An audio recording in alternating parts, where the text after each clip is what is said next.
Hi guys, this is Asal. I'm studying for the bar and I wanted to review my notes with you. So today I'm studying evidence and I'm studying the right of confrontation.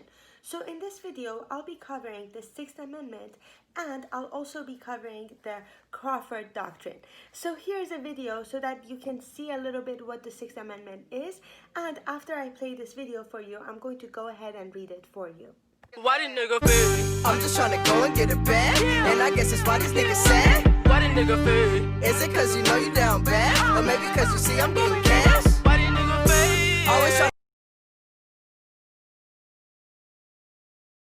So, the Sixth Amendment of the U.S. Constitution states that in all criminal prosecutions, the accused shall enjoy the right to a speedy and public trial by an impartial jury of the state and district wherein the crime shall have been committed, which district shall have been previously ascertained by law, and to be informed of the nature and cause of the accusation, to be confronted with the witness against him, to have compulsory process for obtaining witness in his favor, and to have the assistance of the counsel for his defense. Why the nigga feel? I'm just tryna go and get it back, and I guess that's why these niggas sad. Why the nigga feel? Is it cause you know you down bad? Or maybe cause you see I'm getting cash? Why the nigga feel?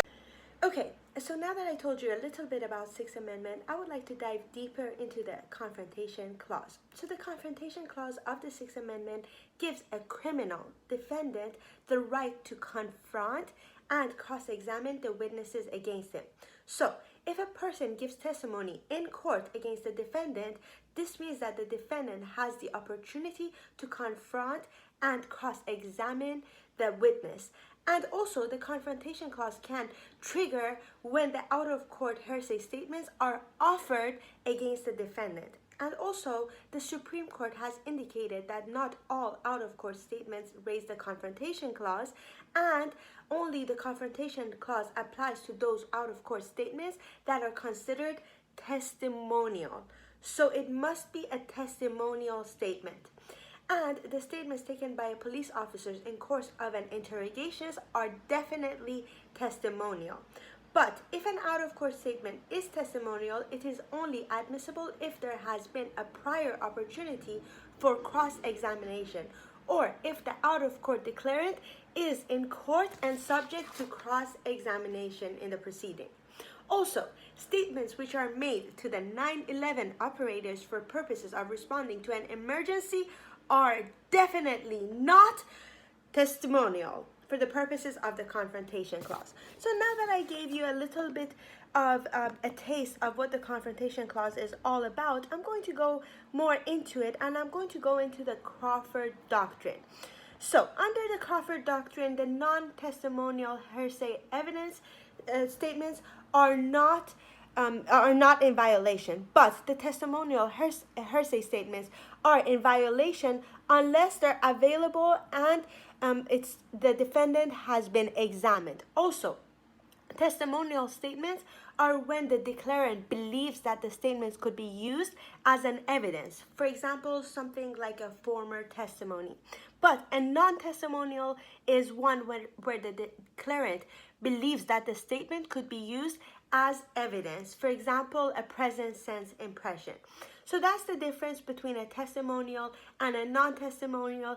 And in a second, I'm going to pause this video and I'm going to share the meaning of what it means to even give a statement in California. So I really hope you enjoyed this one. Три полоски Adidas, водка семечки Хадбас, три полоски Adidas, водка семечки Хадбас, три полоски Adidas, водка семечки Хадбас, три полоски Adidas, водка семечки Хадбас, три полоски Adidas, водка семечки. Okay, so here are the steps that you're going to need when you're applying the Crawford Doctrine. You're going to first look at the hearsay offered against the criminal defendant.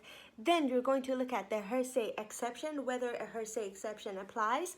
Then you'll be looking at a hearsay statement, and you're going to look at that statement to see whether it's testimonial or not. And then you'll be looking at the declarant to see whether he's available or unavailable. And if unavailable, then it must be without wrongdoing. And finally, you're going to look at the no prior opportunity for examination. So these are the things you'll be looking at in the Crawford Doctrine. Don't forget to look at what type of statement this is And I'm going to go ahead and attach all the other videos to this. I don't know how this came out because usually I'm used to just talking and making it a really easy flow, but now I'm trying to do some editing and I'm trying to make some new videos for you. So I'm really trying my best. I really hope you enjoyed this and good luck studying.